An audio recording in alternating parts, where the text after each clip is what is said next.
Hello दोस्तों, welcome to forex Raja, your channel for USD INR analysis. Hindi वाले एक second रुक जाएं। For those people looking for English analysis of this video, please forward the same video to the middle of the video till the end is the English analysis. तो दोस्तों, हमने Friday को देखा, एक बहुत ही अच्छा मूव। फ्राइडे हमारा expiry था, ये था थर्सडे का शाम का मूव। बहुत लोगों ने सोचा कि हाँ भाई यहाँ से गिर सकती है, और थर्सडे को लोगों ने बहुत सारे पुट के लिए खेला या डाउन साइड के लिए खेला। पर आप देख सकते हैं, अगर आप मेरा गुरुवार की एनालिसिस खोल के देखें तो मैंने आपको क्लियरली बोला था मैं सेल साइड पे जाऊंगा अगर 82.57 ब्रेक होता है तो। पर गुरुवार का शाम को क्या हुआ, 82.57 पे ही सपोर्ट लिया इसने, और ओपनिंग दी शुक्रवार को करीबन 82.72 के पास, और 72 से लेके ये पूरा एक्सपायरी तक, फ्राइडे का एक्सपायरी गया 82.72 से लेके 82.75 तक। उसके ऊपर एक्सपायरी हुआ ही नहीं दोस्तों। और उसके बाद मैंने आपको एक और बात बोली थी मेरा गुरुवार के एनालिसिस में कि मैं बाइंग पे रहूँगा या मैं बाई करूँगा अगर स्पॉट क्रॉस करता है 82.77 को, ठीक है। और फ्राइडे एक्सपायरी होने के बाद 12:30 बजे के बाद यूएसडी ने कुछ अच्छा मूवमेंट लिया ऊपर क्लोज करने की, और क्लोजिंग आई थी 82.773 के पास 5 बजे को। ये एक दुविधा वाली सिचुएशन है दोस्तों कि यहाँ पे ओवरनाइट पोजीशन होल्ड करे या ना करे। जनरली जो भी नए होते हैं ट्रेडिंग में, मैं उनको सजेस्ट करता हूँ हमेशा कि ओवरनाइट पोजीशन कभी होल्ड ना करे जब तक आपकी एनालिसिस बहुत ही स्ट्रांग हो। तो ओवरनाइट पोजीशन आपको होल्ड नहीं करना चाहिए। पर क्या हुआ फ्राइडे को कि यूएस का जीडीपी डेटा आया, और डेटा बहुत स्ट्रांग था दोस्तों। और आप देख सकते हैं ये मूव जो हुआ ये हुआ फ्राइडे 5 बजे के बाद रात के 1 बजे तक। हमने ऑलमोस्ट, स्पॉट ने ऑलमोस्ट 83 भी टच किया। 83 के ऊपर थोड़ी देर तो रहा, मतलब 5 मिनट तो रहा। मैंने 5 मिनट के कैंडल्स चेक करने की कोशिश की कि एक तो क्लोजिंग कैंडल मिले है नहीं, यहीं वो देख सकते हैं दोस्तों हम यहीं पे। तो अगर हम वन डे के एनालिसिस पे जाए और 5 मिनट के कैंडल पे जाए तो आप देख सकते हैं दोस्तों यहाँ पे 83 के ऊपर एक क्लोजिंग कैंडल तो हमें मिला है। यहाँ पे एक क्लोजिंग कैंडल मिला है, उसके बाद से थोड़ा बहुत कंसोलिडेशन होकर वापस 82.92 को आ गया है। अब दोस्तों इसको अगर मैं एक्स्ट्रापोलेट करके देखूं तो ये 82.6 से लेके 82.9 तक दोस्तों बहुत ही बढ़िया कंसोलिडेशन हुआ है। आप देख सकते हैं यहाँ पे ये बहुत ही बढ़िया रेंज कंसोलिडेशन हुआ है। ये 82.6 और ये 82.8, ये रेंज में हमने ऑलमोस्ट 20 दिन तक हमने टाइम स्पेंड किया है दोस्तों। तो यहाँ से अगर ये क्लोजिंग इस रेंज के 82.83 और 82.87 के ऊपर क्लोजिंग दिया है तो चांसेस ये है कि यहाँ से ये 82.87 तक आके वापस जाने की कोशिश ज़रूर करेगा।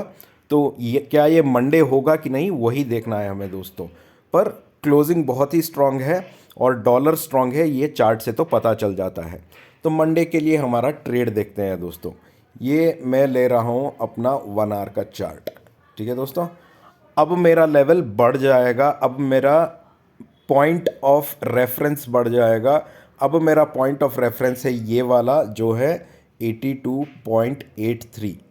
मतलब अगर स्पॉट 82.83 के ऊपर ट्रेड करता है मंडे तो मैं बाई साइड पे ही रहूँगा। हो सकता है मंडे ओपनिंग यहाँ नीचे आए, नीचे आने का मतलब ये नहीं ये तोड़ देगा, वापस ये 82.83 82.82 को आके वापस रिवर्स भी हो सकता है यहाँ से। तो ये पॉइंट आपको ऑब्जर्व करनी है। और क्योंकि जो भी फैक्टर्स है, जीडीपी डेटा हो या ऑयल क्रूड ऑयल हो या डीएक्सवाई ले लीजिए या गोल्ड ले लीजिए, सारे डॉलर स्ट्रेंथनिंग के फेवर पे है।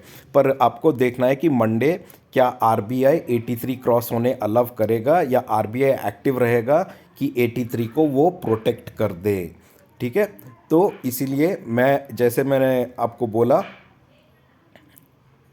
दोस्तों, यहाँ पर एक लेवल लेते हैं। मेरा पहला इम्पॉर्टेंट लेवल होगा ये वाला, जैसे मैंने बोला 83.83, सॉरी 82.83। 82.83 के ऊपर रहा तो मैं बाइंग के तरफ रहूँगा। अब मैं देखूँगा एक इम्पॉर्टेंट लेवल जो यहाँ पर है 82.91।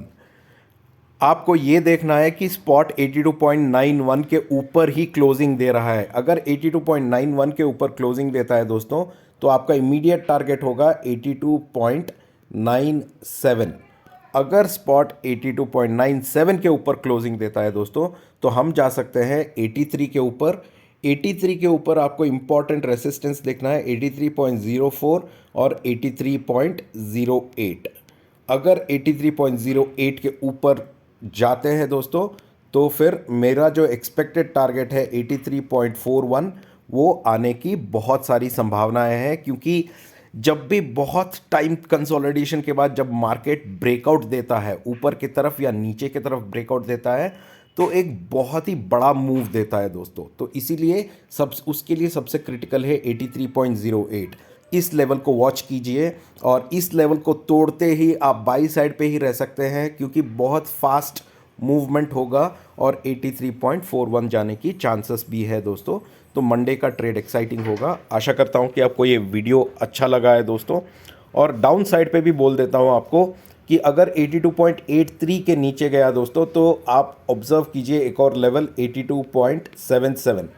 अगर 82.77 के नीचे गया दोस्तों, तो आपका लास्ट सपोर्ट होगा 82.69। अगर 82.69 को ब्रेक किया दोस्तों, तो बहुत नीचे ही जाएगा, ऊपर नहीं आएगा।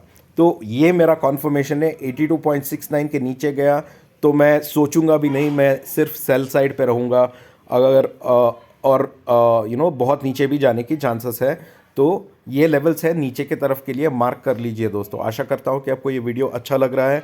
अगर मेरे वीडियो का कंटेंट से आपको अच्छा लग रहा है और इससे अगर आपने कोई प्रॉफिट बनाया है दोस्तों, तो ये वीडियो के नीचे लाइक बटन है, डिसलाइक बटन है, उसके बाजू में थैंक्स बटन है, उसको क्लिक करके आप अपना छोटा सा एक कंट्रीब्यूशन मुझे दे सकते हैं, जिससे मुझे प्रेरणा मिल सकती है। अब हम कर सकते हैं एनालिसिस इंग्लिश में। So friends, as you can see, on Friday it's been a very interesting day of trade, and if I go to my 1 hour chart, on Friday our weekly and the monthly expiry did not go above 82.75. It almost remained over there, and this movement of Thursday, you can see here, everyone after Thursday 5 o'clock thought that the market will go down. The market did go down, but if you look at my Thursday's analysis, I had clearly told, if spot goes below 82.57, I will be a seller. I will sell in the market. But exactly at around 82.57, a support was taken. The opening was at around 82.71, and the expiry happened at 82.75. After that, friends, for the entire day of Friday, in the Indian market, the prices of dollar remained at around 82.7576 range. And this breakout came after 7 o'clock, where we even touched 83. The reason for this breakout is the US GDP data, which came in very strong, as well as the jobs data, which came in very strong. So US is very clearly, you will see an inflation going higher. You will also see a very hawkish interest rate decision coming from US, which makes dollar strong. At the same time, you can also see variables like gold, dollar index. You can also see bond yields, 10-year bond yields. All of these are at a very high level right now, very much inclined to support a strong dollar, right? So I'll be watching for these factors.